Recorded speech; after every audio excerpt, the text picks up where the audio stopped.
Continuamos con la tarde de NTN 24. ¿Recuerdan el caso del joven estudiante venezolano Marco Cuello? ¿Recuerdan que fue uno de los detenidos por la protesta estudiantil del 12 de febrero? ¿Recuerdan las veces que conversamos con su mamá, Doris Cuello? ¿Recuerdan que de ese caso nos ocupamos particularmente? Se denunció tortura. ¿Recuerdan que Marco fue envuelto en goma espuma, que le pegaron con un bate, que lo rociaron de gasolina, que le amenazaron con prenderle fuego?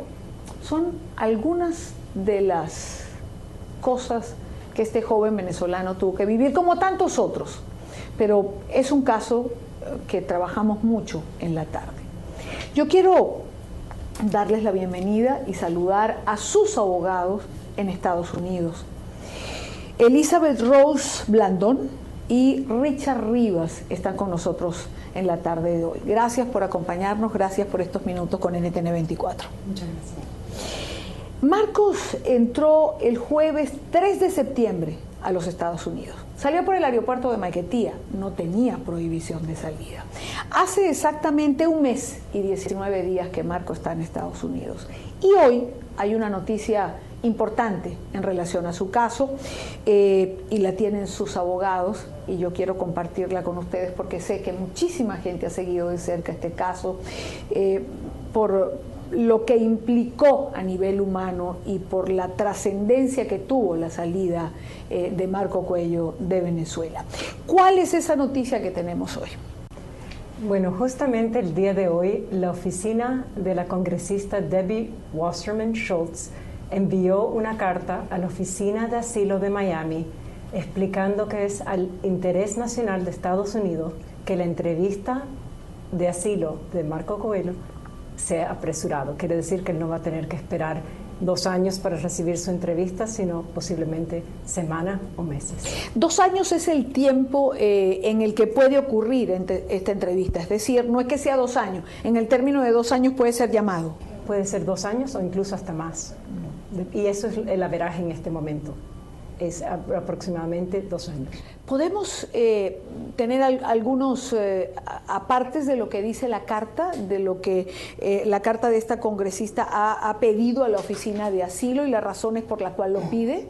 Bueno, la razón principal por la cual la congresista Debbie Wasserman Schultz, representante del Congreso de los Estados Unidos, es que dirige la carta al director de la Oficina de Asilos de Miami, indicándole, y creo que lo más importante es que su entrevista, la entrevista que le van a hacer a Marco Cuello es de interés nacional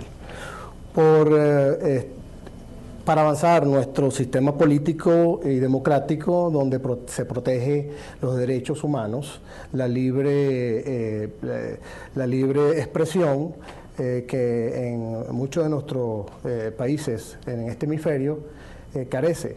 Y esa es una de las razones por las cuales la congresista Schultz piensa que es de interés nacional. Elizabeth, ¿qué se toma en cuenta para dar un asilo cuando este se solicita en los Estados Unidos? ¿La violación a los derechos humanos es una consideración importante? Es de suprema importancia. Cada persona que aplica tiene que demostrar que ha sufrido un daño significante en su país o que tiene una gran posibilidad de que va a sufrir un daño si regresa. Y ese daño tiene que ser por uno de 5 motivos. Tiene que ser o por religión, o raza, o nacionalidad, o opinión política, o ser miembro de un grupo particular social. Y en el caso de Marco es porque ellos van a creer que él tiene una opinión política. Ese es uno de los motivos principales por la cual le hicieron el daño que le hicieron.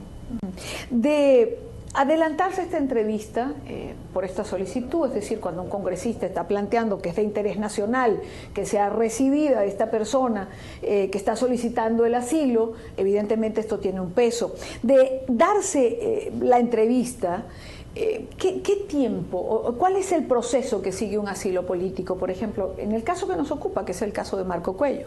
Después de la entrevista tiene que investigar el testimonio que se va a dar durante la entrevista. La oficina de asilo investiga todo lo que se dice, investiga todos los documentos para comprobar que los documentos son verídicos y después de cierto tiempo determinan si sí o no la persona merece asilo. La decisión clásicamente tiene que ir la persona a recibirla personalmente, tiene que ir a otra cita a buscar la decisión. Y en esa decisión hay dos posibilidades. Puede tener la aprobación y la persona desde esa fecha es asilado, o si no, el caso está referido a la corte si la persona no tiene otro estatus en Estados Unidos, como no es turista o estudiante, otra forma de estar aquí legalmente.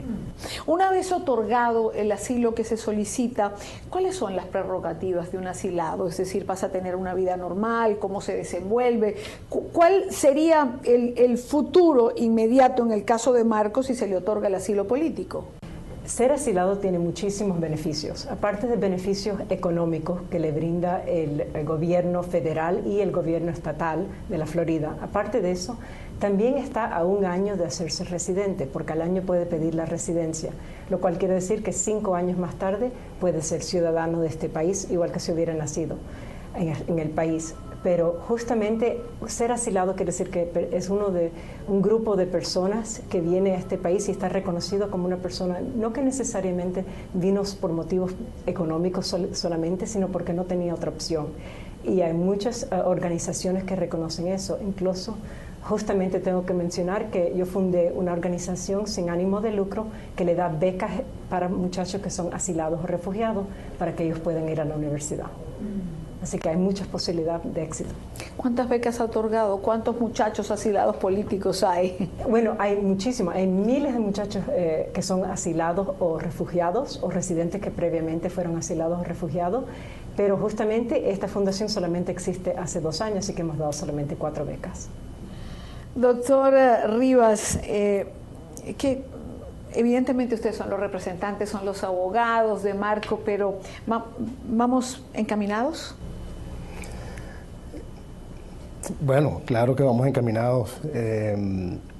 Vamos encaminados hacia un asilo que yo creo que es prácticamente seguro, ¿no? No hay duda que con el apoyo de Debbie Wasserman Schultz, el apoyo de la doctora Blandón y de la oficina Blandón, nosotros estamos completamente seguros de que Marco Cuello va muy pronto a tener el beneficio de asilo y prontamente podrá tener también el beneficio de ser residente de esta gran nación donde se respetan los derechos humanos. Yo quiero darle las gracias a ambos por compartir con nosotros estos minutos, Elizabeth Rose Blandón y Richard Rivas.